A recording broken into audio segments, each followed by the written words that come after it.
Today discuss about question answer run. Let's start. Who is the speaker in the poem? एठारे वक्ता किए ए poem रे वक्ता किए. The poet is the speaker in the poem. How many times does the poet repeat the word run? Poem रे हमें देखिबा poet केते थर रन वर्ड टी को रिपीट करचंती बा केते थर दोहरैचंती. The poet repeat the word run 12 time. हमें देखिनेबा 12 टाइम से दोहरैचंती. Is the poet happy? Why not? जेहेतु से दौड़िबा कथा कहचंती आमे जानिचे से निहाती भाबरे खुशी रहचंती. Yes, the poet is happy to see a restless child who try to keep himself full of activities out of routine life. Yes, से खुशी अछंती गोटे रेस्टलेस माने जी कि थकू नहीं से भलिया गोटे शिशु को देखिकी सी जी कि चेष्टा करुची तार रूटीन लाइफ टू बाहरी की सब बड़े चंचल रहिबा पाई से भलिया शिशु को देखि से निहाती भाबरे खुशी अछंती. 4 number find in the second stanza the word that means under. आमे खोजिबा से वर्ड टी को जहार माने अंडर. आमे सेकेंड स्टांजा रे देखि नेबा the word beneath means under in the second stanza. 5 When should one run? Why do you run? केते बेले जड़े दौड़े. Why do you run? कहीं से दौड़े, कहीं तुम्हें दौड़.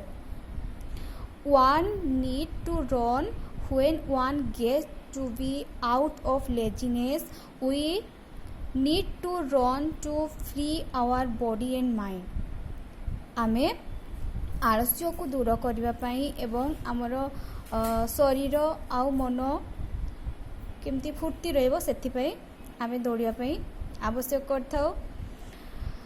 There are some words about nature described in the poem. One is the sun. What are the other words?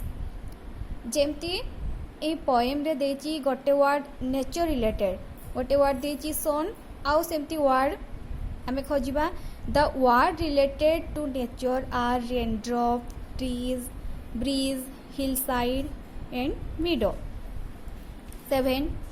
Does the poet like to run in the raindrops? Why not?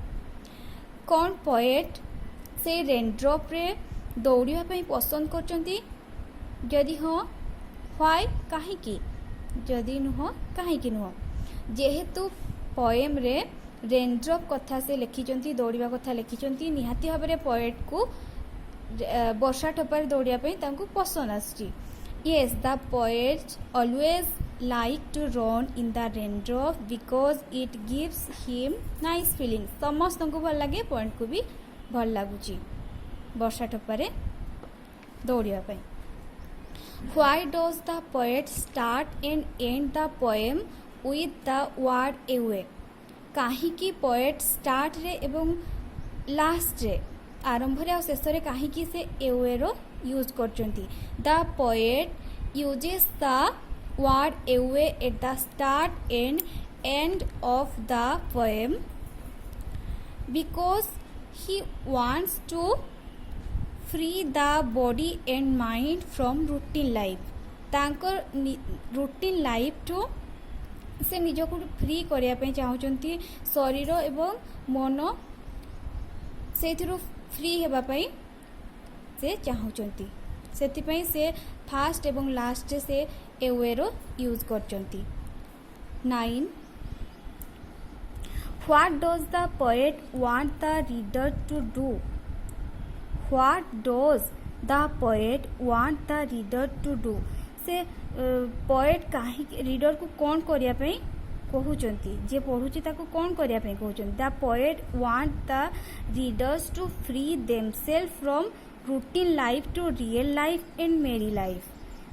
आमर routine life टू आमे किपरि real life टाको किपरि आमे खुशी करि परिबा से विषय से ताकू जणैबा पई से चाहुचंती। Do you like running through the meadow why not. तुम्हें मीडो मीडो मीन्स मु कहि घासुआ पड़िया से घासुआ पड़िया रे तुम्हें दौड़िबा को पसंद कर कि जदि हाँ कहीं जदि ना कहीं नुहे निहाती भाव में घासुआ पड़िया समस्त को भल लगे। Yes I like to run through meadow as it serves like soft made and makes run enjoyable and harmless. सेटा पूरा सॉफ्ट मेड बहुत सुंदर भाव सॉफ्ट मेड पूरा नरम सब घास होइकी थाए आउ सेटा मजा लगे आमको दौड़िया आउ सेटा कौन क्षतिकारक नुह।